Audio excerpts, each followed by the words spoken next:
Robert Redfield is he was the head of the CDC during COVID, and he quit, like he was basically forced out, but he's been telegraphing that he's got some real questions about Fauci and the lies that have been shoved down our throats for a while. So yesterday he was called before the House committee and laid it bare, and it was a thing of beauty. And of course, the mainstream won't play most of this, so we're going to go through a couple of the quotes because they're really interesting. Here he is first talking about how he made clear early on, it was clear to him this was a lab leak. It wasn't natural origin. And you know what? The mean girls suddenly pushed him out of all the discussions. Here it is, Sot 1. In early to mid-January, I did have multiple calls with Fauci, Farrar, and Tedros about how important I thought it was that science get engaged in aggressively pursuing both hypotheses.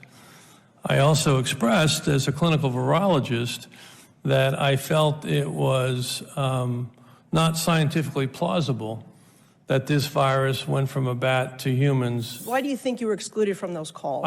Because it was told to me that they wanted a single narrative and that I obviously had a different point of view. Science has debate, and they squashed any debate.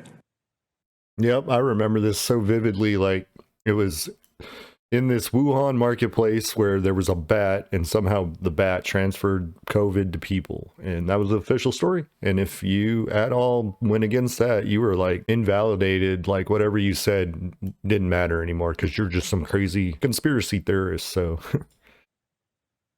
it's amazing. It's just a reminder to the audience. They were telling us and continued to tell us, Fauci and his virologist henchman, who he strong-armed into saying couldn't have been a lab leak, that they went into it totally open-minded. When they wrote that Nature article in February 2020, everyone was just an open-minded search, Stephen, for the truth. They didn't have their thumb on the scale for natural origin at all. And there you have the head of the CDC saying he was excluded from the conference calls, from the discussions, the head of the CDC, because he said, I think this is a lab leak. Yep. Yep. Well, here's the thing. Matter. First off, who could have thought that Fauci might not necessarily be on the up and up? This is a guy who said that children could catch AIDS, right? Airborne from their parents if they lived in the same house. We've run that, and actually we've run that reference quite a few times on the show. How is this guy so wrong when he's the highest paid, or he was, I should say, unelected official in government? He got nearly everything wrong on AIDS. Here's the deal. We were suspended for talking about the Wuhan lab leak, by the way. And we also had some exclusive information on that with some people who spoke off the record. So we were suspended from YouTube. And this all brings us back to that same point, right? The big tech oligarchy that exists. Remember, you could not say, hey, there could potentially be some complications with the vaccine for people or myocarditis. You couldn't say we were once suspended. You can say this now, by the way. So I know your people might have their finger on the button as far as YouTube. You can say it now. We were also suspended for... Yeah, well, we have a no crap button, and basically it's just white noise at this point. But we also were suspended because Gerald, the nicest guy in the world on my show, who's in there in second chair all the time, we brought up the CDC numbers on the fact that far more young children are killed by the flu every year than COVID total. Now, here's the thing. Scientifically, that's interesting. We never said COVID was a hoax. We never said it wasn't deadly. We said, isn't it interesting? There must be something with the immune response that is conducive towards at least young people being able to fight it off more effectively. It kills old people at a much higher rate. And for some reason, young people, particularly infants, are far less susceptible. We'd love to follow that science. I'll give you an example. When Stephen Hawking went out and said there is no God, he's the most respected scientist, right, as far as physicists out there. He was, right, with his tenure. Well, he's a lot of things, but he's no scientist.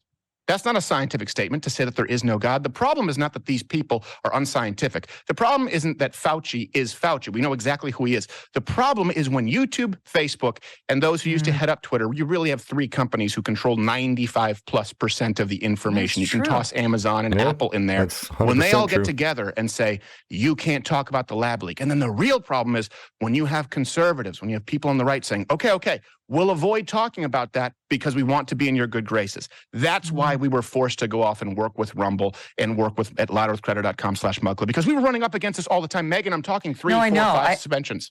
I look One back, of them was having Carrie on, Lake on.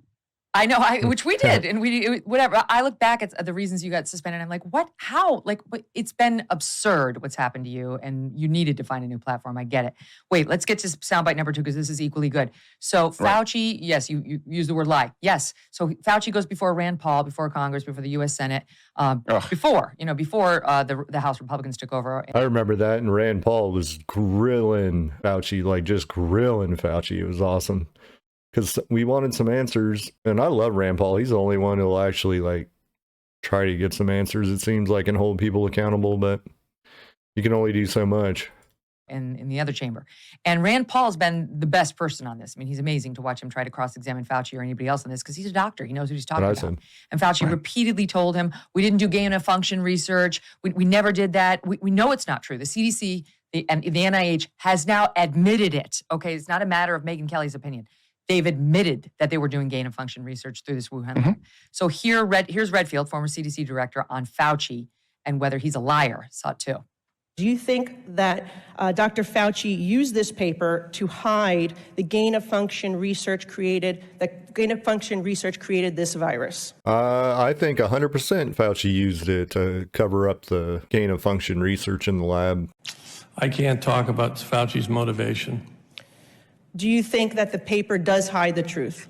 I think it's an inaccurate paper that basically was part of a narrative that they were creating. Remember, this pandemic did not start in January at the seafood market. We now know there was infections all the way back into September. This was a narrative that was decided that they were going to say this came from the wet market, and they were going to do everything they could to support it, to negate any discussion about the possibility that this came from a laboratory. Do you think that Dr. Fauci intentionally lied under oath to Senator Paul when he vehemently denied NIH's funding of gain-of-function research? I think there's no doubt that NIH was funding gain-of-function research. Is it likely that American tax dollars funded the gain-of-function research that created this virus? I think it did, not only from NIH, but from the State Department, USAID, and from DOD. Amazing. It's just, I'm sorry, it's gratifying to hear a guy in his position actually say it.